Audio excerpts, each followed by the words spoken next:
खुशियों को केवल राधा नाम की कृपा मत समझ लेना, क्योंकि दिन है तो रात्रि आती ही है और रात्रि है तो दिन आता ही है।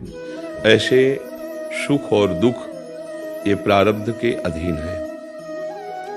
नाम जापक सुख और दुख को समान भाव से सहता हुआ अध्यात्म की दिव्यता की ऊंचाई पर पहुंचता है।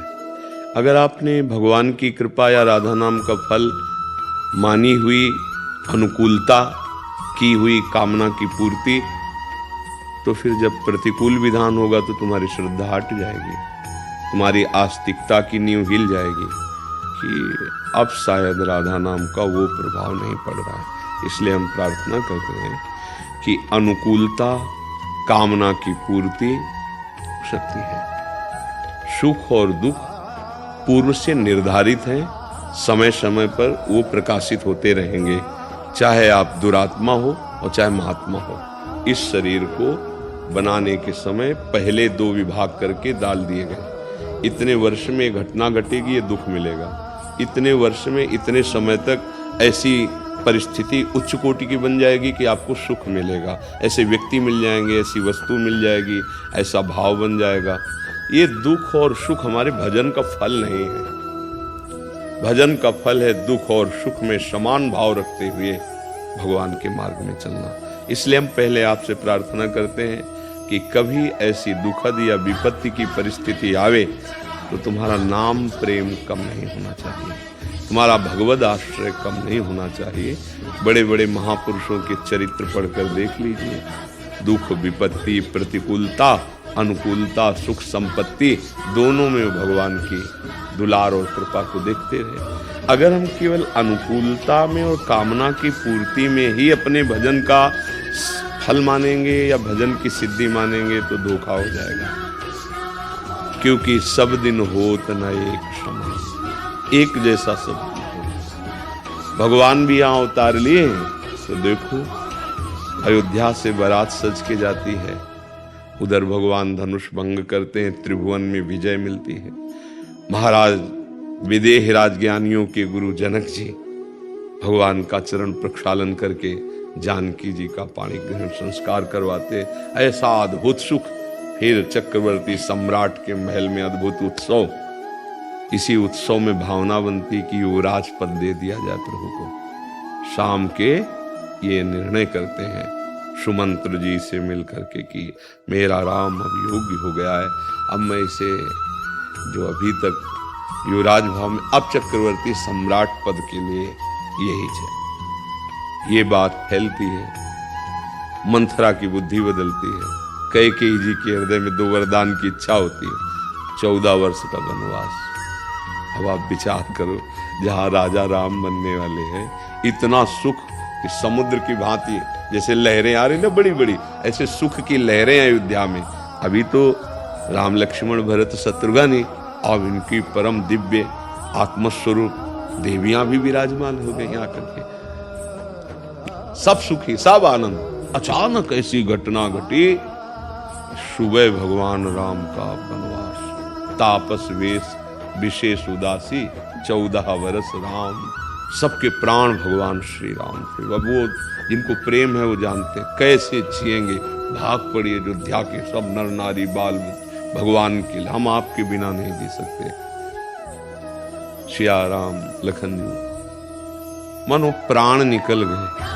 भगवान रात्रि में कि इनको दुख पड़ेगा, छुप के ऐसे रथ चलवाए कि कोई जान ही नहीं पाया चिन्ह।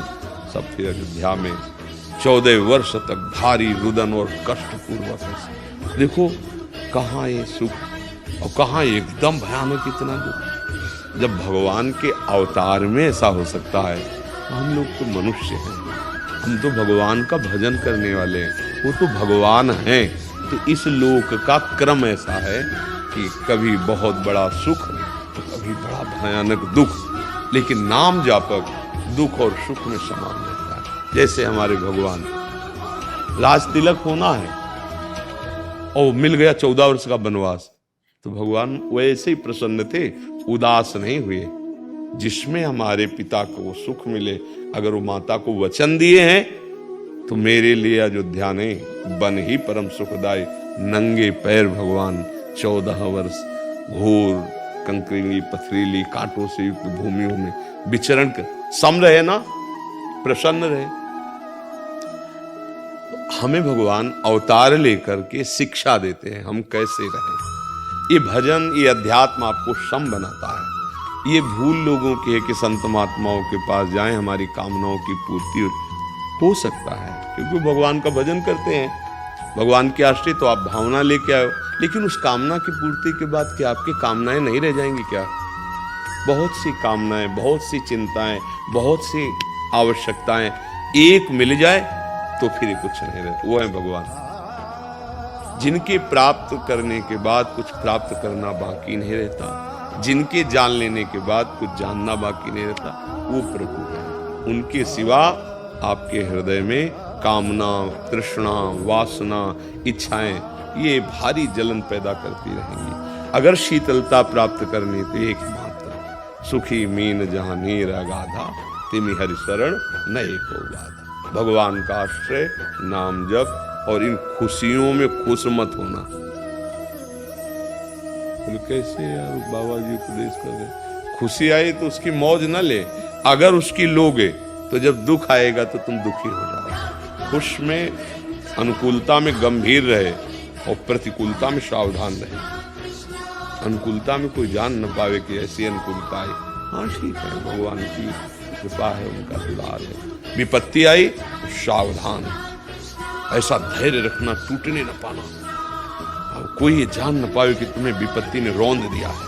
हर स्थिति में ये भक्तों की दिल, हम तुम कितना नाम जप करते हो, सुदामा जी देखो, खाने को भी नहीं था, पर निष्ठा देखो, कृष्ण के सिवा कोई आश्रय नहीं, तो बन गई जैसे द्वारिकापुरी, वैसे उससे भी उनको कोई ऐसा थोड़ी कि हर्ष होकर राजा महाराजा के कपड़े पहन के, पत्नी से कहा तुम्हारी इच्छा थी तुम विराजो, हम तो मांग के ही खाएंगे और अपने कृष्ण कृष्ण कृष्ण कहते हुए भूमि में ही शयन करेंगे।